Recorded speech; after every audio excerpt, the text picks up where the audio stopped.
The emergency radio crackled to life at 14:32 hours, cutting through the routine chatter of Norfolk Naval Air Station like a blade through silk.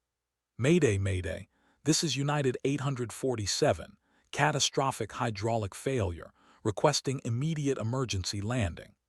The voice belonged to Captain Maria Santos, but nobody in the tower knew that name would become legend before sunset. What they didn't know was that 37,000 feet above the Atlantic, a woman who'd been written off by the Air Force 5 years earlier was about to prove every doubter wrong. The Boeing 777 had lost primary and backup hydraulic systems after a catastrophic engine explosion, leaving Captain Santos with nothing but raw thrust differentials to control 180 souls hurtling toward Earth at 500 miles per hour. "Tower, we're declaring pan, pan, pan," Santos transmitted, her voice steady as granite despite the chaos. "Complete hydraulic failure, manual reversion only. We're going to need everything you've got down there." The control tower erupted into controlled chaos. Emergency vehicles screamed across tarmac while radar operators watched the aircraft's erratic descent pattern with growing dread. Nobody remembered that Captain Maria Ghost Santos had once been Major Santos. Call sign earned not for stealth, but for her uncanny ability to appear wherever pilots needed saving most. They'd forgotten the classified missions over Syria, the night she'd shepherded 6 crippled F-18s home through a sandstorm that grounded every other aircraft. They'd erased the commendations after the incident that ended her military career, the one where she'd chosen saving lives over following orders. The aircraft bucked like an untamed horse, passenger oxygen masks dangling like yellow flowers of desperation. Santos' hands moved across controls with muscle memory older than doubt, adjusting thrust levers in microscopic increments. Each correction sent tremors through the fuselage, metal groaning under impossible stresses. United 847 Norfolk Tower were clearing all approaches, emergency services standing by. The controller's voice carried professional calm masking personal terror. On radar screens, the aircraft's trajectory painted an uncertain story, too steep, too fast, too far outside normal parameters.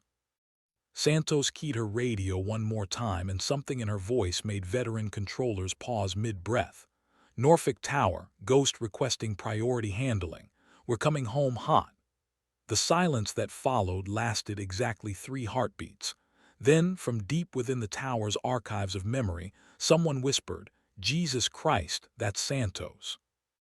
Miles away, 2 F-22 Raptors on routine patrol picked up the emergency frequency. The lead pilot, Callsign Reaper, had heard stories about Ghost. Every military pilot had. Some said she was mythical. Others claimed she was disgraced. None understood she was about to become immortal. The ocean stretched endlessly below, indifferent to human drama unfolding in thin air above. Santos checked her altitude, 15,000 feet and falling fast. Time was running out, and physics doesn't negotiate with heroes. The engines screamed their metallic song of barely controlled power, while inside the cabin, passengers gripped armrests and whispered prayers to gods they'd forgotten during easier times. What happened next would be studied in flight schools for decades, but first, it had to be survived. Captain Santos felt the aircraft shudder as she fought against aerodynamic forces that should have torn the Boeing apart. Each correction required perfect timing. Too much thrust differential would roll them inverted. Too little would send them into an unrecoverable dive. Her hands moved with surgical precision across throttles that had become her only link to salvation. "Ghost, this is Reaper 1, crackled over the emergency frequency. Major Jake Reaper Morrison had been flying F-22s for 8 years, but he'd never seen anything like the crippled airliner's flight path. "We're with you at your 9 o'clock, ready to assist." The Raptors took formation positions, their angular stealth profiles cutting through afternoon sky like mechanical angels. Santos glanced left through her cockpit window. The F-22s maintained perfect spacing, their pilots understanding that witnesses to heroism carried sacred responsibilities. Appreciate the escort, Reaper. Could use some eyes on our damage assessment. Her voice carried the weight of command earned through fire and loss. The first officer, Tom Rodriguez, had been flying commercial for 12 years, but nothing prepared him for this. His instruments told impossible stories. They were flying a machine that shouldn't fly, controlled by a woman whose reputation he'd heard whispered in pilot lounges but never believed. Maria, the rate of descent is still too steep. We need to bleed more speed. Working on it. Santos nudged the throttles again, feeling the aircraft respond like a wounded bird learning to trust its wings. Each adjustment sent vibrations through her fingertips, metal speaking to flesh in languages older than words. She'd felt this before, over hostile territory when missiles painted the sky with deadly mathematics, when bringing everyone home mattered more than medals or career advancement. Reaper 1 to Norfolk Tower, we have visual on United 847. Severe engine damage, visible hydraulic leakage, but she's maintaining controlled flight. Morrison's report carried professional respect tinged with wonder. Through his heads-up display, he watched Santos perform aerodynamic miracles that defied everything he'd learned at test pilot school. Below them, Norfolk prepared for disaster. Fire trucks positioned themselves along runway approaches while medical helicopters spun up rotors in deadly anticipation. The tower cleared all airspace in a 50-mile radius, creating a corridor of silence where only ghosts and angels dared to fly. Santos keyed her intercom, addressing passengers who'd been transformed from travelers into survivors without their consent. Ladies and gentlemen, this is your captain. We're going to make an emergency landing in approximately 8 minutes. Our flight attendants will prepare you for impact. I need you to know that I've done this before, and I'm bringing you home. The ocean below reflected afternoon sunlight like scattered diamonds, beautiful and indifferent. Santos had always loved the view from 30,000 feet, the way Earth curved toward infinity, how problems seemed smaller when viewed from heights where eagles feared to soar. Today, that same sky would either witness her greatest triumph or her final flight. Time compressed into moments of pure focus where past and future dissolved, leaving only the eternal present of a pilot's ultimate test. Norfolk Tower, Ghost beginning final approach. We're committed now. Santos' words carried finality that made hardened controllers hold their breath. The aircraft descended through layers of afternoon air, each 1,000 feet marking another step closer to Earth's unforgiving embrace. Rodriguez monitored airspeed and descent rate, calling out readings that painted an increasingly desperate picture. 200 knots, descent rate 3,000 feet per minute. Still too hot, Maria. His voice cracked slightly, not from fear, but from witnessing skill that transcended normal human limitations. Ghost, Reaper 1. You're lined up perfectly with runway 27. Emergency services have the approach clear. Morrison's F-22 maintained escort position, his afterburners painting blue flames against pale sky. He'd never felt prouder to share airspace with another pilot. In the passenger cabin, flight attendant Janet Kim moved through emergency preparations with choreographed precision. She'd done this drill hundreds of times, but never when it mattered. Passengers bent forward in crash positions, their faces reflecting the full spectrum of human emotion: terror, acceptance, hope, and something approaching transcendence. Santos felt the aircraft respond to her final control inputs like an old friend keeping one last promise. The engines sang their metallic lullabies, while hydraulic fluid painted silver tears across titanium skin. She'd pushed aircraft beyond their limits before, but never with so many innocent lives trusting her judgment completely. United 847, Norfolk Tower, you're cleared to land runway 27. Wind calm, visibility unlimited. Bring her home, Ghost. The controller's voice carried emotion that professional training couldn't quite suppress. Somewhere in those words lived recognition of greatness being born from catastrophe. The runway materialized through haze and hope, concrete strip, offering salvation to those who could claim it. Santos adjusted thrust one final time, feeling the aircraft settle into what approximated a normal approach profile. Physics and skill danced together in harmony older than written language. "Brace for impact," she announced over the intercom, her words transforming 180 passengers into a single organism, united by shared mortality and stubborn hope. The Boeing touched down like thunder given form, main gear, accepting weight that threatened to shatter everything they'd worked to save. Santos deployed every piece of available braking technology, reverse thrust, speed brakes, differential power, while the aircraft fought between earth and sky for final dominion over its soul. Smoke erupted from tires compressed beyond manufacturer specifications. The runway stretched ahead like a concrete river leading towards salvation or destruction. Santos held the centerline with corrections so subtle they seemed more like prayers than pilot inputs, her hands performing microsurgery on aerodynamics that should have been impossible. "Come on, sweetheart," she whispered to the aircraft, using the endearment she'd reserved for machines that earned her trust through fire. The Boeing responded by gradually surrendering its speed to friction and faith. Emergency vehicles paralleled their rollout, red and blue lights painting the afternoon in colors of crisis and hope. The F-22s maintained overhead cover, their presence transforming a potential tragedy into a ceremony of witness, predators acknowledging a master's final performance. The aircraft finally surrendered motion at the runway's far end, engines winding down with mechanical sighs of exhaustion and relief. In the tower, controllers erupted in spontaneous applause, a sound rarely heard in facilities dedicated to professional restraint. Outside, emergency crews surrounded the Boeing like protective antibodies, ready for disasters that would never come. Santos keyed her radio one final time. "Norfolk Tower, United 847 is down and safe. All souls aboard." Her words carried weight beyond their literal meaning. She just redefined what was possible when skill met determination in the crucible of absolute necessity. Inside the cabin, passengers remained silent for exactly 7 seconds. Then came sounds that flight attendants train for but rarely hear: spontaneous applause, tears of relief, and laughter born from joy too pure for ordinary expression.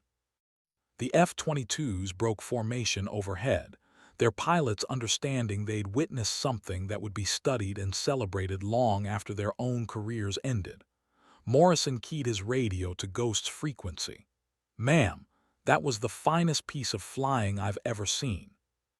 Santos smiled for the first time in 4 hours. "Just bringing everyone home, Reaper. Nothing more, nothing less." Emergency slides deployed like yellow rivers flowing toward safety.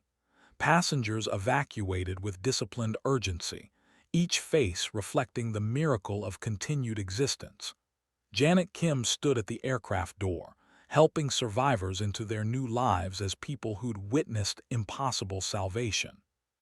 The media would arrive within minutes, transforming Captain Santos from anonymous airline pilot into reluctant celebrity. Camera crews would dissect every moment, aviation experts would explain the unexplainable, and social media would distill heroism into hashtags and viral content. But none of that mattered in the perfect silence that followed engines winding down to stillness. Santos sat in her captain's chair, hands finally allowed to tremble with exhaustion and adrenaline depletion. She'd done what the Air Force said she couldn't: saved lives while following her conscience instead of orders that made no moral sense. Rodriguez broke the silence. "Maria, how did you learn to fly like that?" His question carried respect that transcended professional hierarchy, pilot speaking to pilot across the bridge of shared mortality. "Long story," Santos replied, beginning to shut down systems that had performed beyond their design specifications. "Remind me to tell you over drinks. I'm buying." Outside, passengers stood on tarmac breathing air that tasted like second chances. Some took photos, others called loved ones, and a few simply stood in amazed silence.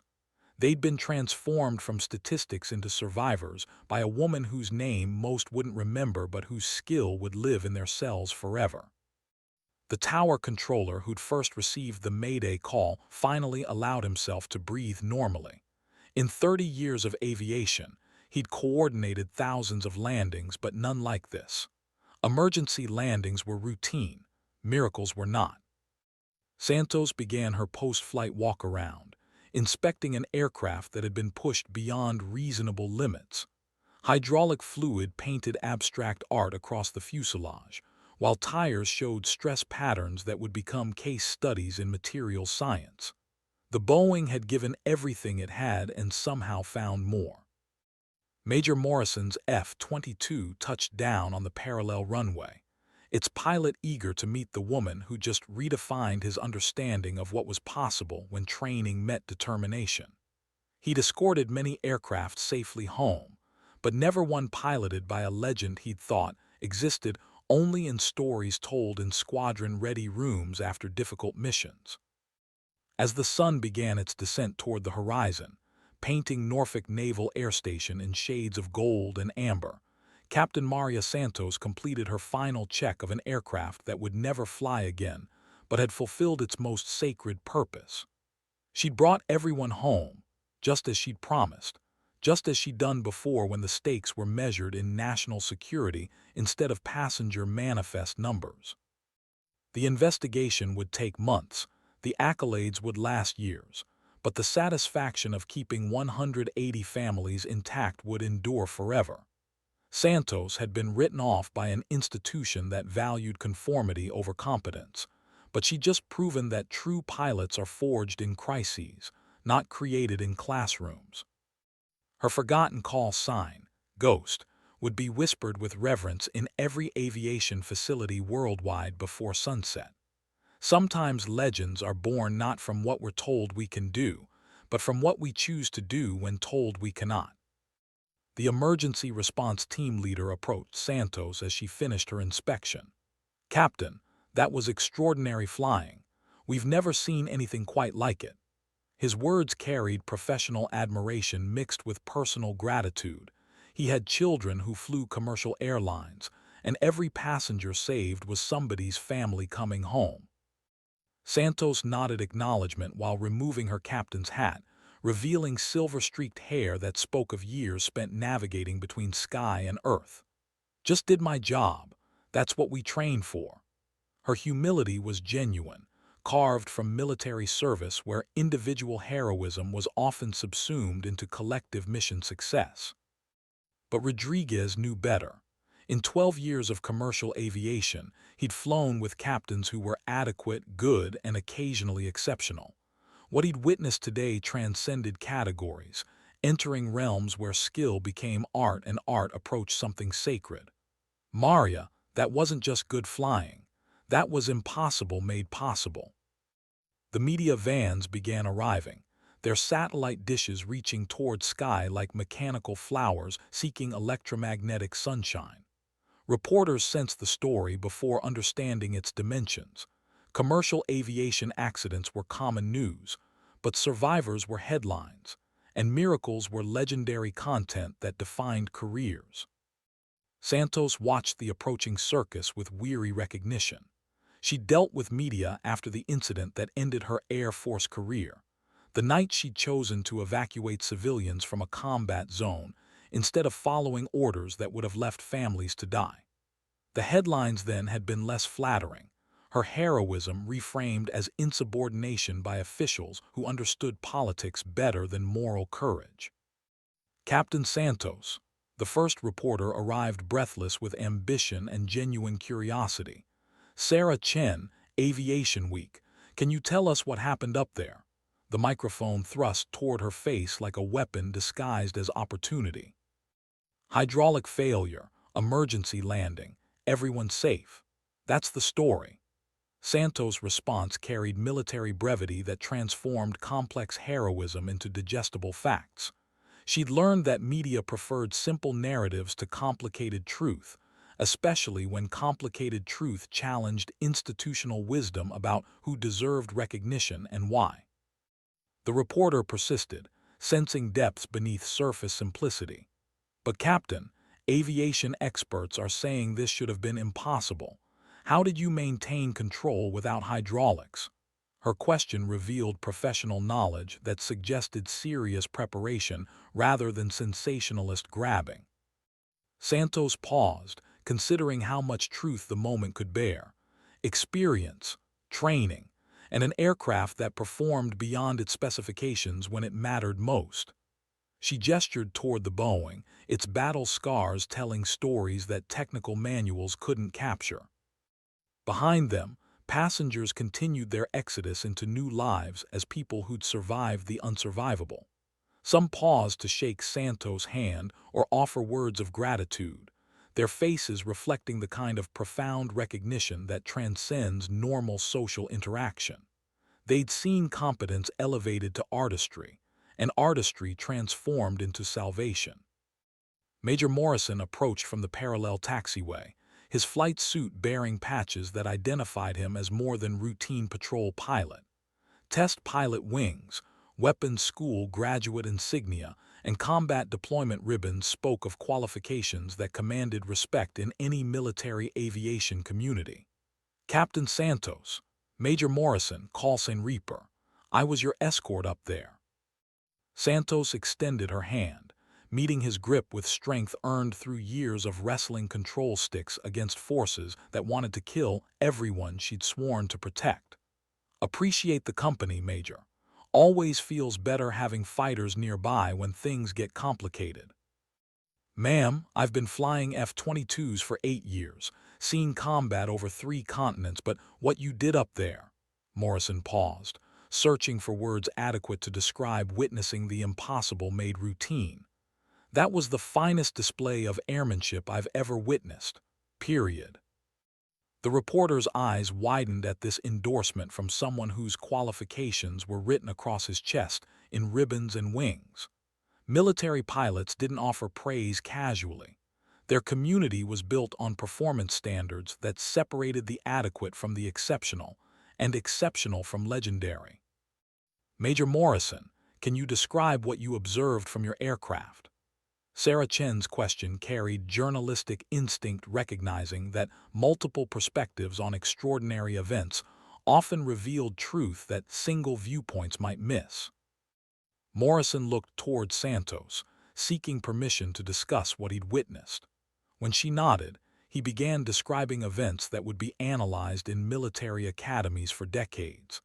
At initial contact, United 847 was in what we'd consider an unrecoverable situation. Total hydraulic failure in a heavy transport aircraft normally means unsurvivable impact.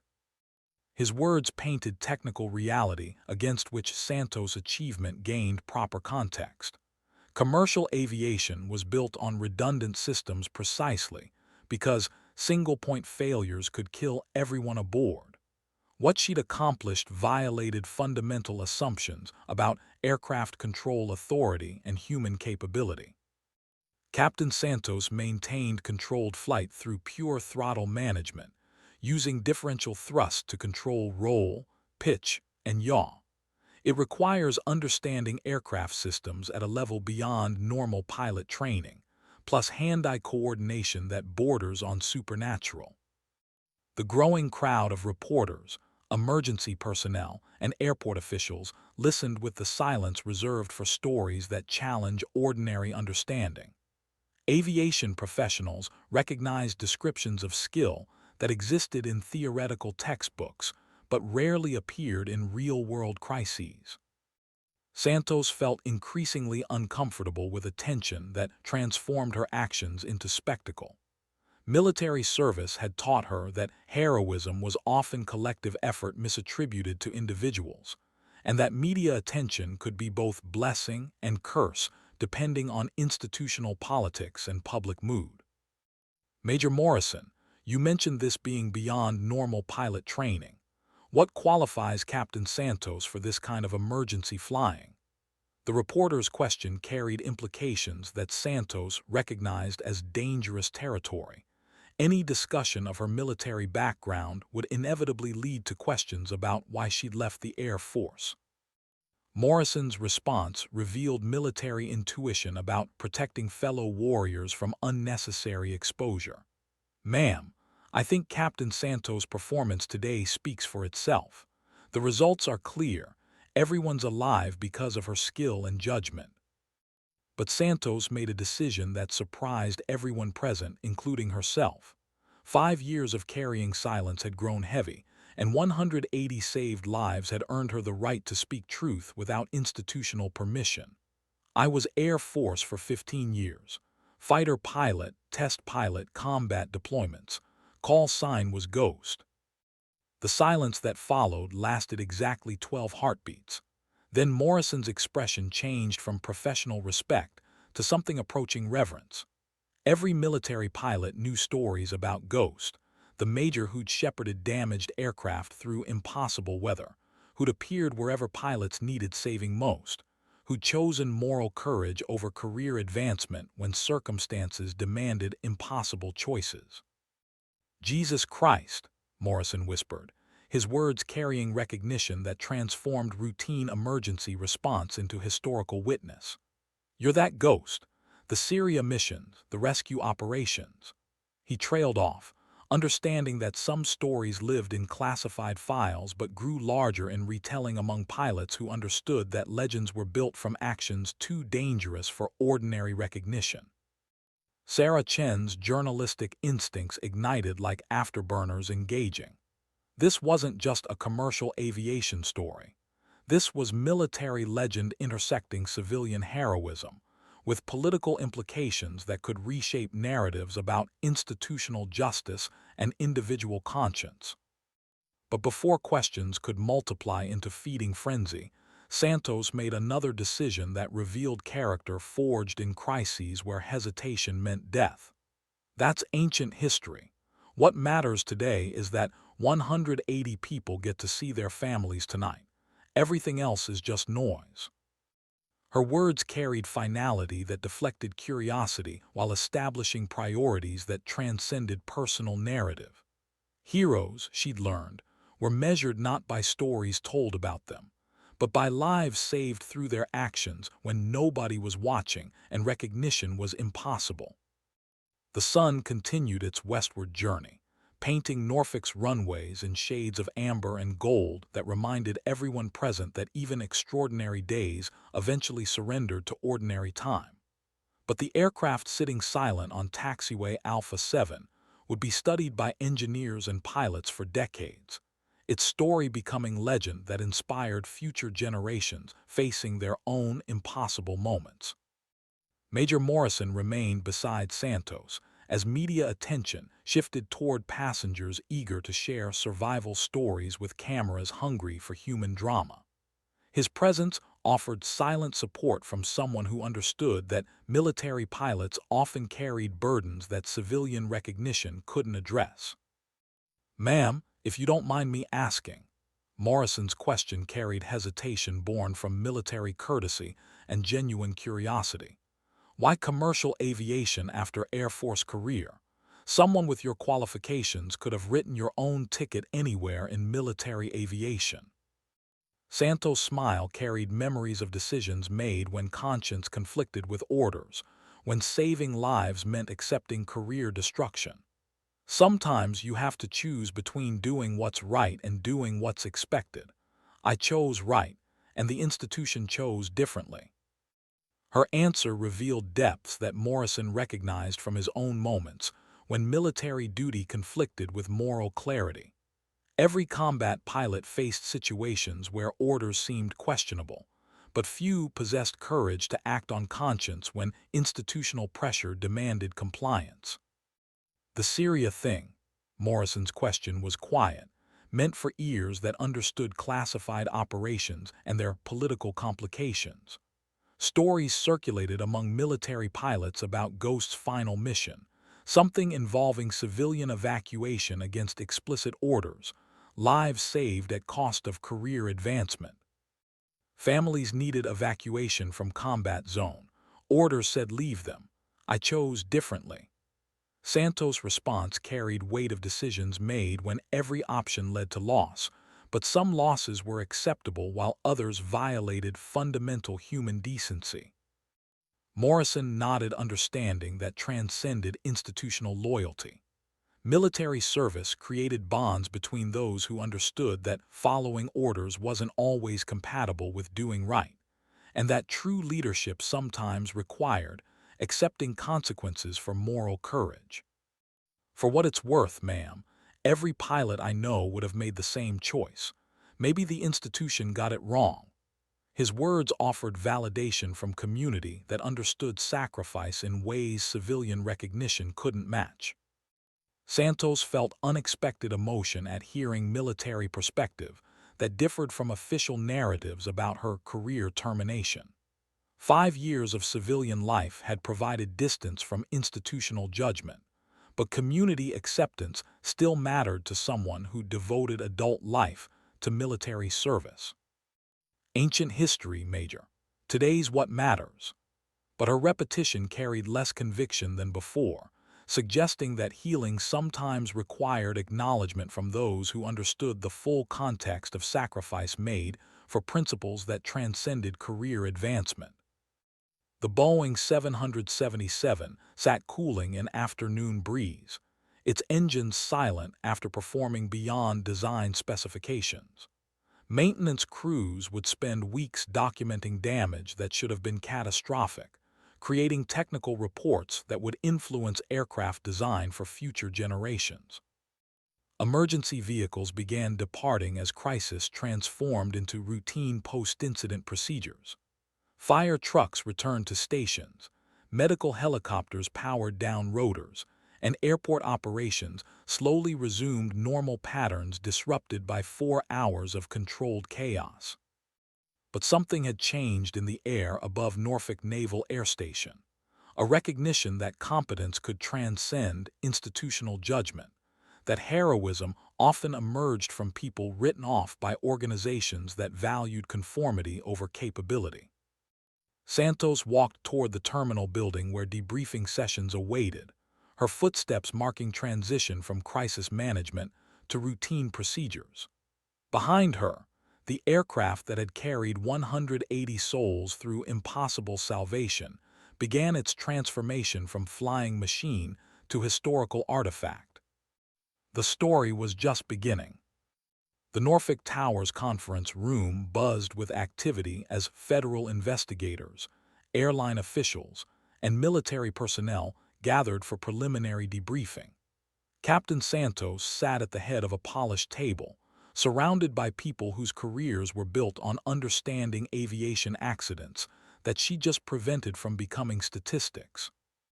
NTSB lead investigator Robert Hayes had been analyzing commercial aviation incidents for 23 years, but preliminary reports from today's emergency defied conventional categories.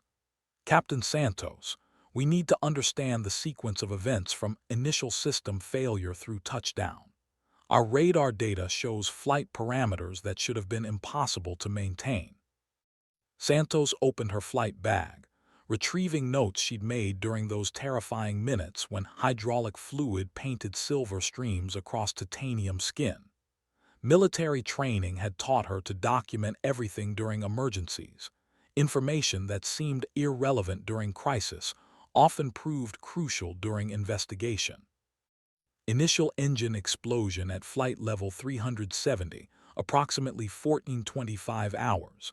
Master caution panel lit up like Christmas tree, hydraulic pressure dropping across all 3 systems simultaneously. First officer confirmed what I already knew. We were flying a machine that shouldn't fly. Her words painted technical reality that everyone in the room understood but few had experienced. Complete hydraulic failure in commercial aviation was theoretical scenario studied in simulator training, but rarely encountered in actual flight operations. Hayes leaned forward, his expression carrying professional fascination mixed with human relief. Captain, How did you maintain control authority without hydraulic assistance? Our preliminary analysis suggests you were essentially flying a 300,000-pound glider with limited control responsiveness. Rodriguez, still wearing his first officer's uniform stained with coffee and adrenaline, provided context that technical reports couldn't capture. She used throttle management like I've never seen, tiny power adjustments that somehow translated into precise flight control. It was like watching surgery performed with hammers. The room's military personnel, Major Morrison and Norfolk's operations Commander Colonel Jennifer Walsh, exchanged glances that carried recognition of skill they'd heard described but never witnessed. Test pilot training included scenarios similar to Santos' emergency, but theoretical knowledge differed dramatically from practical application under life-or-death pressure. Captain Santos, Colonel Walsh's question carried authority earned through 30 years of naval aviation. Your background suggests familiarity with non-standard flight control techniques.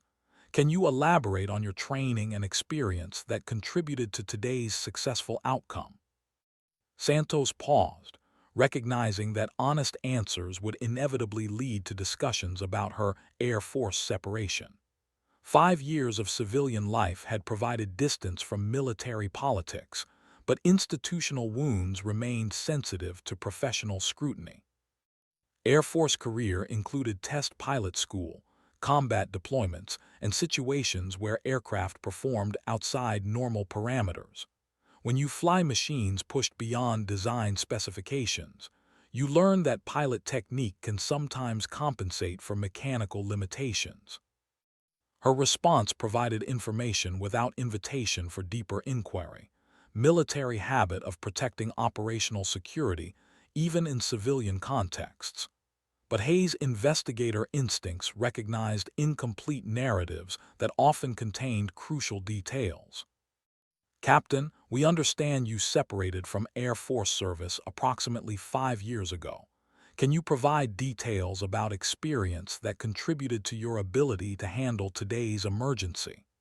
The question was professionally framed, but carried implications that everyone present understood. Major Morrison intervened before Santos could respond, his words carrying protective instinct that transcended service rivalry. Sir, Captain Santos' performance today speaks for itself. Her background is impressive, but results matter more than history. Colonel Walsh nodded agreement that reflected military understanding about protecting personnel from unnecessary exposure to institutional judgment. Aviation communities were small, reputations traveled quickly, and competent pilots deserved protection from political complications that had nothing to do with professional capability. But Santos made decision that surprised everyone, including herself. 180 saved lives had earned her right to speak truth without seeking permission from institutions that had already rendered judgment about her character and competence. I was separated from Air Force after incident in Syria. Orders required abandoning civilian families in combat zone. I chose evacuation over compliance. Court-martial was avoided through resignation, but message was clear. Moral courage and career advancement aren't always compatible. The silence that followed carried weight of recognition that military personnel understood but civilian investigators might not fully appreciate. Combat deployments created situations where following orders conflicted with saving lives, and institutional responses to such dilemmas revealed organizational priorities that didn't always align with human decency. Hayes' expression shifted from professional curiosity to personal respect. His own father had been a Vietnam veteran who'd faced similar choices between orders and conscience, institutional loyalty and moral clarity. Captain, today's outcome suggests that Air Force's loss became commercial aviation's gain. Rodriguez found his voice after listening to revelations that reframed everything he thought he knew about his captain. Maria, you never told me about military background. Why commercial aviation after Air Force career? Santos' smile carried memories of decisions made when career security conflicted with moral necessity. Commercial aviation is about bringing people home safely. No politics, no geopolitical complications, no orders that contradict basic human decency. Just pilots, passengers, and promises to deliver everyone to their destinations alive. Her words revealed philosophy that transformed routine airline operations into sacred trust between flight crews and passengers, who placed their lives in hands of people they'd never meet. Aviation, at its core, was about defeating gravity and distance while preserving human life against forces that showed no mercy for mistakes. Major Morrison understood implications of Santos' choice that others in the room might miss. Military aviation served national security interests that sometimes conflicted with individual conscience, while commercial aviation existed to serve human mobility without political complications. Ma'am, today proved that some skills transcend institutional boundaries. What you did up there will be studied and remembered long after current politics are forgotten. His words carried military respect for competence that existed independent of organizational affiliation. The NTSB investigation would continue for months, generating thousands of pages of technical analysis about mechanical failure and human performance under extreme stress. But everyone in that conference room understood they'd witnessed something that technical reports couldn't fully capture: competence elevated to artistry when circumstances demanded impossible achievement. Outside, Norfolk's runways resumed normal operations as afternoon shifted toward evening. Commercial flights departed carrying passengers who had no idea they were traveling along flight paths, made safer by one woman's refusal to accept that some emergencies were unsurvivable. The Boeing 777, that had carried 180 souls through impossible salvation, would never fly again, but its story would inspire future generations of pilots facing their own moments, when training met crisis and competence became the difference between tragedy and triumph. Captain Santos gathered her flight materials, preparing to leave debriefing sessions that would continue without her input. Technical investigators would analyze wreckage and flight data, but they'd already learned the most important lesson. Sometimes legends were built not from recognition received, but from lives saved when nobody was watching and institutions had already rendered their judgment. As she walked toward Norfolk's exit, Santos carried satisfaction that no medal or commendation could match: the knowledge that 180 families would remain intact because she'd chosen to trust her training over accepting defeat. The investigation revealed details that transformed routine emergency response into case study of human performance under impossible conditions. Flight data recorders captured throttle inputs so precise they resembled computer-generated perfection, while cockpit voice recordings documented decision-making processes that would be analyzed in aviation psychology courses for decades. Dr. Emily Foster, NTSB's human factors specialist, had investigated hundreds of aviation incidents but never encountered pilot performance that seemed to defy human limitations. Captain Santos, our analysis shows throttle adjustments accurate to within 1% of optimal settings. This level of precision during extreme stress suggests training and experience that goes beyond standard commercial aviation background.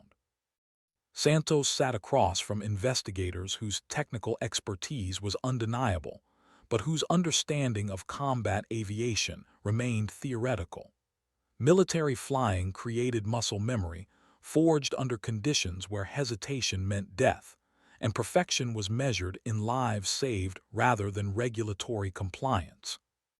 Combat flying teaches you that aircraft systems have limitations, but pilot creativity doesn't. When mechanical solutions aren't available, you find aerodynamic ones. When aerodynamic solutions aren't available, you create new possibilities through technique that textbooks haven't imagined. Her words revealed philosophy that separated military pilots from civilian aviators, not in competence or dedication, but in exposure to situations where impossible became routine and survival required constant innovation under life-threatening pressure. Hayes studied flight data printouts that painted mathematical poetry of human skill, transcending mechanical limitation.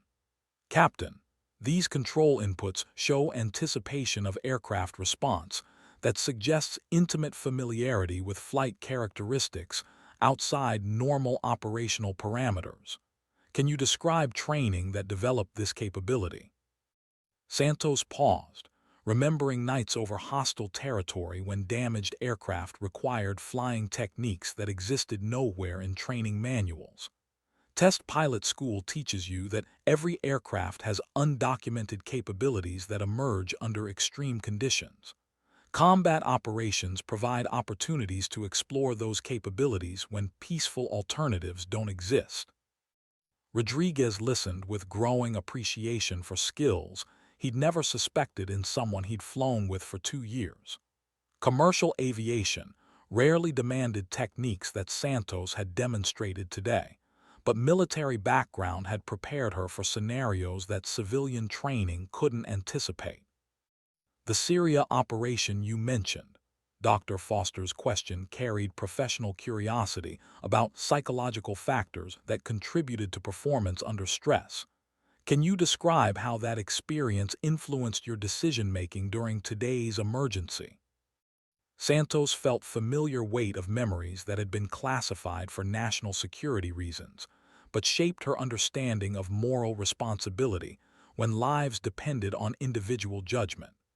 Syria taught me that following procedures isn't always compatible with saving lives. Sometimes you have to choose between institutional approval and human survival. Her words carried implications that civilian investigators might not fully grasp, but military personnel understood viscerally. Combat operations created situations where regulations conflicted with reality, and success was measured by mission completion rather than regulatory compliance. Colonel Walsh recognized territory that required careful navigation between operational security and public inquiry. Captain Santos, without discussing classified details, can you characterize how military experience contributed to your civilian aviation competence? Santos appreciated Walsh's professional courtesy while providing opportunity to frame military service in context that served both truth and security requirements. Military aviation teaches you that aircraft are tools for accomplishing missions that matter more than personal safety. Today's mission was bringing 180 people home alive. Everything else was secondary. The room's silence carried recognition that Santos had just articulated philosophy that elevated routine transportation into sacred trust. Commercial aviation existed to serve human mobility, but experienced pilots understood they carried responsibility for lives that transcended corporate policies or regulatory compliance. Major Morrison found himself reconsidering assumptions about civilian aviation that his military training had encouraged. Watching Santos perform under pressure that would challenge any fighter pilot, he'd gained respect for commercial aviation that went beyond his previous understanding. Ma'am, if today is representative of commercial aviation standards, then civilian pilots deserve more recognition than military aviators typically provide. His admission carried humility earned through witnessing competence that challenged service rivalry. Santos smiled at recognition that bridged institutional boundaries, often maintained through ignorance rather than actual performance differences. Major, good pilots are good pilots regardless of uniform. Today just happened to require techniques that my background provided. Her response deflected attention from individual achievement while acknowledging community bonds that transcended organizational affiliation. Aviation was ultimately about defeating gravity and preserving human life, whether aircraft carried military missions or commercial passengers.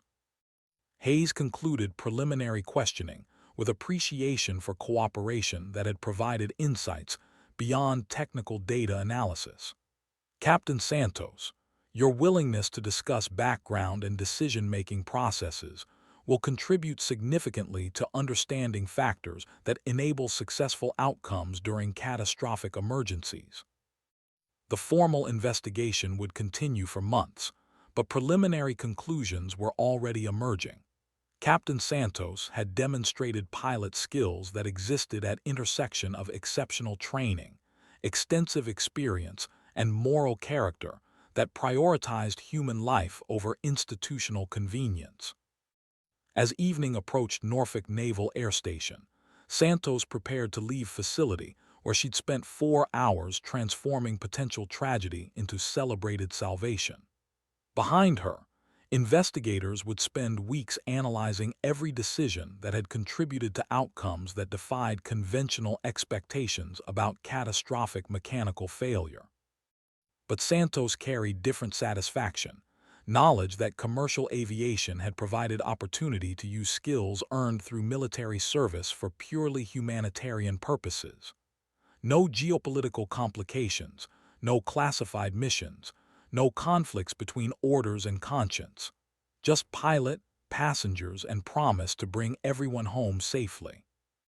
Outside Norfolk's gates, media crews waited for statements that would transform today's events into tomorrow's headlines.